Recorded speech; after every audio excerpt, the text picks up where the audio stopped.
അവളുടെ മാത്രം കലിപ്പൻ. രചന അമൃത തമ്പി. ഒരിക്കൽ സിദ്ധുവും ശ്രീയും തമ്മിൽ പൊരിഞ്ഞ വഴക്കായി. അങ്ങനെ തക്കതായ കാരണങ്ങളൊന്നും ഇല്ലെങ്കിലും സിദ്ധുവിന്റെ ദേഷ്യത്തിൽ ശ്രീക്ക് പിടിച്ചേക്കാൻ സാധിക്കുന്നില്ല. അത്രത്തോളം ഉണ്ട് അവന്റെ വാക്കുകൾക്ക് മൂർച്ച. അവസാനമായിട്ട് ഞാൻ പറയുക, ഇങ്ങനെ പോയി ഞാൻ സത്യമായിട്ടും കാര്യം സിദ്ധുവേട്ടാ, സഹിക്കുന്നതിനൊരു പരിധിയുണ്ട്. ശ്രീ കരച്ചിലിന്റെ വക്കിലെത്തി. ആ ഇരുന്ന് മോങ്ങടി, നിന്റെ പൂങ്കണ്ണീര് കണ്ടെന്ന് എന്റെ ദേഷ്യം കുറയാൻ പോകുന്നില്ല. അല്ല പിന്നെ. സിദ്ധു കട്ട കലിപ്പിൽ തന്നെ തുടർന്നു.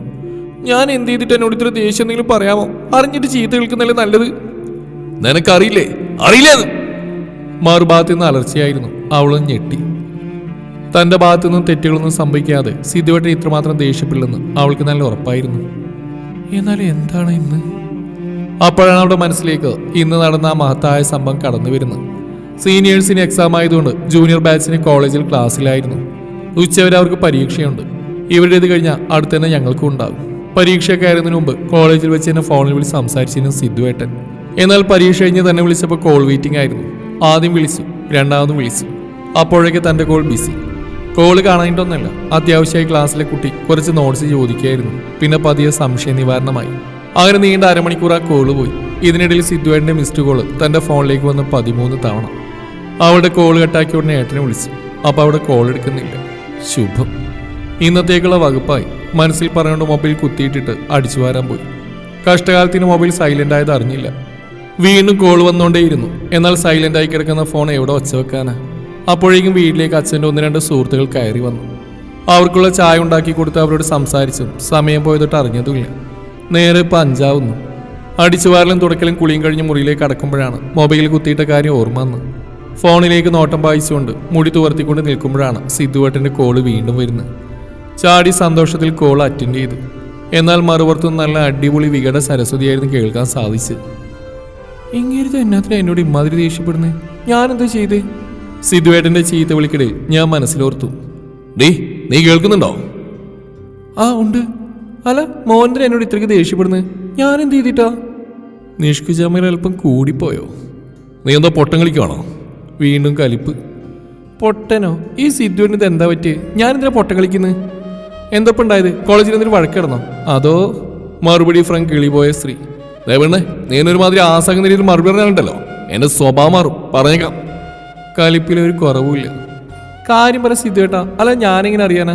ചുമ്മാ എന്റെ മെക്കിട്ടുകാരൻ എന്തിനാ? സിദ്ധു ശാന്തനാവുന്ന ലക്ഷണമില്ല. ദേ ശ്രീ, കാര്യം അറിഞ്ഞിട്ട് അറിയാത്ത മട്ടിൽ നീ സംസാരം തോടെ നിർത്തിക്കണം, കേട്ടല്ലോ? അല്ല പിന്നെ. സിദ്ധു പല്ലുകടിച്ചു. കാര്യോ? എന്ത് കാര്യം? ഈ ഏട്ടന് ഇതെന്താ? എനിക്ക് മനസ്സിലാവുന്നില്ല. എന്തിനത്ര ദേഷ്യം? അറ്റ്ലീസ്റ്റ് ആ കാര്യങ്ങളെന്ന് പറയാമോ? ശ്രീക്ക് കാര്യങ്ങൾ വ്യക്തത വരുന്നില്ല. നിനക്കെന്താടി അറണയുടെ സ്വഭാവം ഉണ്ടോ ഇത്ര പെട്ടെന്ന് മറി വരാൻ? സിധുവിന് ക്ഷമ കിട്ടു.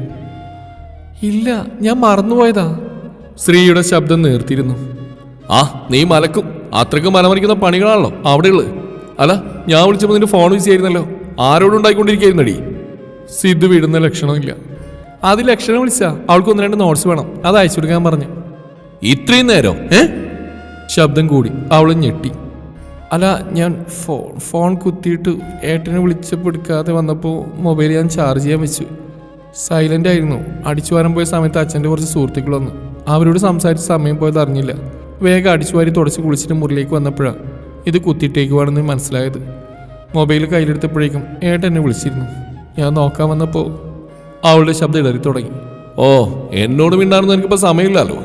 കണ്ണിൽ കണ്ടവരോടൊക്കെ സംസാരിക്കാനും സംശയം തീർക്കാനൊക്കെ എനിക്കിപ്പോൾ സമയമുണ്ട്. ഉച്ചയ്ക്ക് എനിക്ക് എക്സാം കഴിയുന്ന എനിക്ക് അറിയാത്താണോ? ആണോന്ന്? അവന് യാതൊരു മാറ്റവും ഇല്ല. അല്ല, ഞാൻ അവള് വിളിച്ചപ്പോ. അവള്? ഏതവള്? ഇനി അവള് തന്നെയാണോ വിളിച്ചതെന്ന് ആർക്കറിയാം? സിദ്ധു പുച്ഛത്തോടെ പറഞ്ഞു. സിദ്ധുവേട്ടാ! ശ്രീ ഞെട്ടിക്കൊണ്ടാനും വിളിച്ചു. എന്താണീ? എന്നോട് മിണ്ടുന്ന സമയത്ത് എന്നോട് തന്നെ മിണ്ടണം. കണ്ടവരോട് സൊള്ളാൻ പോയാ ഞാൻ ഇതല്ല ഇതിനപ്പുറം പറയും. സിദ്ധുവിന്റെ വാക്കുകൾക്ക് നിയന്ത്രണമില്ലായിരുന്നു. ഞാൻ ആരോടും. ശ്രീയുടെ ശബ്ദം പൂർണ്ണമായും താഴ്ന്നു. ആരോടും എന്നല്ല, നിന്നോട് ഞാൻ തുടക്കത്തിലേ പറഞ്ഞിട്ടുള്ളല്ലേ എന്റെ കോൾ കണ്ട വേഗം എടുത്തോണെന്ന്. എനിക്ക് ഇഷ്ടമല്ലെന്ന് ഞാൻ പറഞ്ഞിട്ടുള്ളല്ലേ. അതെങ്ങനെയാ? എന്നെക്കാളും പോലെ തന്നെ മറ്റുള്ളവര്. അപ്പൊ ഇങ്ങനെയൊക്കെ ഉണ്ടാവും. സിധു പല്ലുകടിച്ചു. അപ്പുറത്ത് നിന്നും മൗനം മാത്രമായിരുന്നു മറുപടി. ഒന്നല്ല, പലവട്ടം ഞാൻ പറഞ്ഞിട്ടുള്ള, ഞാൻ വിളിക്കുമ്പോൾ കോൾ വെയിറ്റിംഗ് ആവാൻ പാടില്ലെന്ന്. എന്നെക്കാൾ കൂടുതൽ നിനക്ക് ആരോട് എന്താ പറയാനുള്ളത്? നിനക്കറിയാത്തൊന്നല്ലോ. എന്നെ മടുത്തു തുടങ്ങിയ നിനക്ക്? എന്നോട് സംസാരിക്കാൻ സമയമില്ലാതായോ? സിധുവിന് നിയന്ത്രണം വിട്ടിരുന്നു. സിധുവേട്ടാ അരുതാത്തൊന്നും പറയില്ലേ. അങ്ങനെയൊന്നും ഞാൻ മനസ്സിൽ പോലും ചിന്തിച്ചിട്ടില്ല. ഇങ്ങനെയൊക്കെ പറയാൻ മാത്രം എന്തെപ്പോഴും ഉണ്ടായത്. ഞാൻ മനഃപൂർവ്വം പറഞ്ഞില്ലേ? ശ്രീ കരഞ്ഞു തുടങ്ങി. ഞാൻ പറയും, എനിക്കറിയാം എല്ലാവളുമാരും ഒരുപോലെയാ.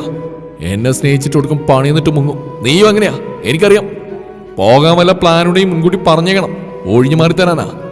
അല്ലാതെ എന്നെ വെച്ച് നീ വേറെ ആളുടെ കൂടെ സൂയിക്കാന്ന് കരുതണ്ട. എടോടി. സിധു ദേഷ്യപ്പെട്ട് ഫോൺ കട്ട് ചെയ്തു. സിധുവേട്ടാ ഹലോ. കട്ടായതും ശ്രീ കാതിൽ നിന്ന് മൊബൈൽ എടുത്ത് ബെഡിലേക്ക് എറിഞ്ഞു. അവളും ബെഡിലേക്ക് കിടന്നു. കമിഴ്ന്ന് കിടന്നവൾ തറയണ വായിൽ തിരികെ മുഖം പൊഴുത്തി കരഞ്ഞു. എന്തിനാ എന്നോട് എപ്പോഴും ഇങ്ങനെ ദേഷ്യപ്പെടുന്നത്? ഞാൻ എന്ത് ചെയ്തിട്ടാ? മനുഷ്യനല്ലേ, മറിവുണ്ടാവില്ലേ? സിധുവേട്ട എത്രയോ വട്ടം ഇതുപോലെ മിണ്ടാതിരുന്നിട്ടുണ്ട്. അപ്പോഴൊന്നും ഞാൻ ഒരു പരാതിയും പറഞ്ഞിട്ടില്ലല്ലോ. പിന്നെന്താ ഇപ്പോൾ? അറിയാതെ പറ്റിയതല്ലേ, മനഃപൂർവ്വം അല്ലാലോ. കണ്ണുകൾ നിറഞ്ഞൊഴുകി അവൾ എണ്ണിപ്പെറുക്കിക്കൊണ്ടിരുന്നു. കുറ്റം പറഞ്ഞിട്ട് കാര്യമില്ല. മുമ്പുണ്ടായിരുന്നവൾ കാരണം അനുഭവിക്കുന്ന മുഴുവൻ ഞാനാ. ഉള്ളം കയ്യിൽ കൊണ്ടുനടന്നല്ലേ ഏട്ടനവളെ. എന്നിട്ട് സിധുവേട്ടനേക്കാൾ മേച്ചായി കണ്ട് മറ്റേ തൻ്റെ കൂടെ പോയവൾ. അതിനുശേഷമല്ലേ ഞാൻ വന്ന്. സംശയമല്ല, പേടിയാണ് ആൾക്ക്. ഇട്ടിട്ട് പോകുമെന്ന ഭയം. അതുകൊണ്ടാണ്. പക്ഷെ ഞാൻ അങ്ങനെയല്ലല്ലോ. പിന്നെ എന്തിനാ എന്നോട് ഇങ്ങനെ? ശ്രീ ഓരോന്ന് എണ്ണിപ്പെറുക്കിക്കൊണ്ട് കണ്ണീർ വാർത്തു. സെക്കൻഡുകൾ ഒച്ചിഴയുന്ന പോലെ നീങ്ങിക്കൊണ്ടിരുന്നു. ശ്രീ കട്ടിലെ ഹെഡ് ബോളിൽ ചാരിയിരിക്കുകയാണ്. കണ്ണുനീർ തോർന്നിട്ടില്ല. മൊബൈൽ ബെഡിലേതോ മൂലയിൽ കിടക്കുന്നു. 10 മിനിറ്റ് കഴിഞ്ഞതും അവളുടെ മൊബൈൽ ബെല്ലടിച്ച്. ഞെട്ടിത്തിരിഞ്ഞവൾ മൊബൈൽ കയ്യിലെടുത്തു. സിധുവേട്ടൻ. അവളുടെ ചുണ്ടുകൾ മന്ത്രിച്ചു. നേരിയ പുഞ്ചിരി വിരിഞ്ഞു പോകും, അറിയില്ല. അവൾ കോൾ അറ്റൻഡ് ചെയ്തു. കാതോരം വെച്ചതും അവൻ്റെ നേരത്തെ ശബ്ദം കാറ്റുപോലെ പാഞ്ഞുപോയി. എന്തിന്? ശ്രീ മെല്ലെ ചോദിച്ചു. കരയിപ്പിച്ചെന്ന്, വഴക്ക് പറഞ്ഞെന്ന് സിധു പതിയെ പറഞ്ഞു. പെണ്ണെ, ഞാൻ സോറി പറഞ്ഞില്ലേ, പിന്നെ നീ വലിച്ചേറ്റുന്നു. കണ്ണു കൊടുക്കടി. ശ്രീയുടെ ചുണ്ടിൽ പുഞ്ചിരി വിരിഞ്ഞു. അവൾ മെല്ലെ ചിരിച്ചുകൊണ്ട് കണ്ണുകൾ തുടച്ചു. സോറി, എനിക്കപ്പോൾ നല്ല ദേഷ്യം വന്നു. നിനക്കറിയാലോ ശ്രീ, ഞാൻ വിളിക്കുമ്പോൾ ബിസിയായ എനിക്ക് സഹിക്കില്ലെന്ന്. പേടിയാ പെണ്ണെ, എന്നെ ഇട്ടിട്ട് പോകുമെന്ന്. സിധുവേട്ടാ നീ പോകുന്നില്ലടി. തിളച്ച വെള്ളത്തിൽ വീണ പൂച്ച പച്ചവെള്ളം കണ്ടാലും പേടിക്കുന്നല്ലേ? എനിക്കറിയാം മനുഷ്യ. അവനെ തടഞ്ഞുകൊണ്ട് ശ്രീ മറുപടി നൽകി. സിധുവിലും ചിരി വിരിഞ്ഞു. അതെ, മതി ചിരിച്ച്. ഇനി ആ ചിരിയാണ്ട് പെൺപിള്ളേർ വീഴും. മോൻ്റെ ചിരിയുണ്ടല്ലോ, സഹിക്കില്ല എൻ്റെ അമ്മോ. ശ്രീ സിധുവിനോട് പറഞ്ഞു. അത്രയ്ക്ക് ഇഷ്ടമാണോ എൻ്റെ ചിരി? സിധുവിൽ കുസൃതി ചിരി നിറഞ്ഞു. ഇഷ്ടം, അതിലല്ലേ ഞാൻ വീണത്. അറിയാത്തൊന്നല്ലല്ലോ. ശ്രീ കുണുങ്ങിക്കൊണ്ട് മറുപടി പറഞ്ഞു. അറിയാമേ. ഇനി ഞാൻ വിളിക്കാൻ ഫോൺ ബിസി ആവരുത് കേട്ടല്ലോ. സിധു ഒരു താക്കിയതോടെ പറഞ്ഞു. അതോ കോൾ വെയിറ്റിംഗ് ആയാലും ഞാൻ അവിടെ കോൾ കട്ടാക്കി മോനെ തിരിച്ച് അപ്പം തന്നെ വിളിച്ചോളാം, പോരെ? ശ്രീ അതേ ടോണിൽ മറുപടി നൽകി. അങ്ങനെ ചെയ്താൽ നിനക്ക് കൊള്ളാം, ഇല്ലെങ്കിലുണ്ടല്ലോ. സിധു അല്പം കടുപ്പിച്ചു. എന്നാലും കുസൃതി ഉണ്ട് അവൻ്റെ മുഖത്ത്. ഇല്ലെങ്കിൽ അവളിലും അതേ കുസൃതി നിറഞ്ഞു. നിന്നെ ഇങ്ങനെ ഭിത്തിയോട് ചേർത്ത് നിർത്തി എനിക്ക് മാത്രം അവകാശപ്പെട്ട അധരങ്ങളില്ലേ, അതങ്ങ് ഞാൻ നുണഞ്ഞെടുക്കും. ദേ ഇതുപോലെ. സിധുവിൻ്റെ ചുംബനം അവളുടെ കാതുകൾക്കുള്ളിൽ കൂടി തുളച്ച് കയറി. അടിവയറ്റിൽ മഞ്ഞ് വീണ സുഖം. സിധുവേട്ടാ. നേർത്തൊരു ശബ്ദം അവൻ്റെ കാതിലും പതിഞ്ഞു. പെണ്ണേ. സിധു അവളെ മെല്ലെ വിളിച്ചു. അവൾ മെല്ലെ മൂളി. നിനക്കെന്നിൽ ഏറ്റവും ഇഷ്ടമുള്ളത് എന്താ? അത് ഏട്ടൻ്റെ ഈ ദേഷ്യം. ഈ ദേഷ്യോ? അതെന്താടി? സിധു ആശ്ചര്യത്തോടെ തിരക്കി. ദേഷ്യപ്പെട്ട് കഴിഞ്ഞ് ഏട്ടൻ എന്നെ മറ്റെല്ലാം പറഞ്ഞ് സ്നേഹിക്കാറില്ലേ? ആ സ്നേഹം എനിക്ക് ഭയങ്കര ഇഷ്ടം. കാര്യം നമ്മുടെ പിണക്കം 10 മിനിറ്റ് നേരത്തേക്കേ ഉള്ളൂ എങ്കിലും ആ വഴക്കും അത് കഴിഞ്ഞുള്ള ഏട്ടൻ്റെ ഈ കൊഞ്ചിക്കലും എല്ലാം എനിക്ക് ഒത്തിരി ഇഷ്ടമാണ്. അതുകൊണ്ട് എനിക്ക് സിധുവേട്ടൻ്റെ ഈ ദേഷ്യം തന്നെയാണ് ഏറ്റവും പ്രിയപ്പെട്ടത്. ശ്രീ വളരെ സ്നേഹത്തോടെ അവന് മറുപടി നൽകി. സിധു അവളെ കേൾക്കുകയായിരുന്നു. ശരിയാണോ? ദേഷ്യം വരുമ്പോൾ വായിൽ തോന്നിയത് മുഴുവൻ താൻ വിളിച്ചു പറയും. എന്നാൽ തന്നെ കേൾക്കാനും തൻ്റെ ദേഷ്യത്തെ നിയന്ത്രിക്കാനും കഴിയുന്ന എന്തോ ഒരു ശക്തി അവളിലുണ്ടെന്ന് തനിക്ക് പലപ്പോഴും തോന്നിയിട്ടുണ്ട്. കാവ്യയെ പോലെയല്ല ശ്രീ, ഇവളെനിക്ക് എപ്പോഴും സ്പെഷ്യലാണ്, എൻ്റെ ഭാഗ്യം.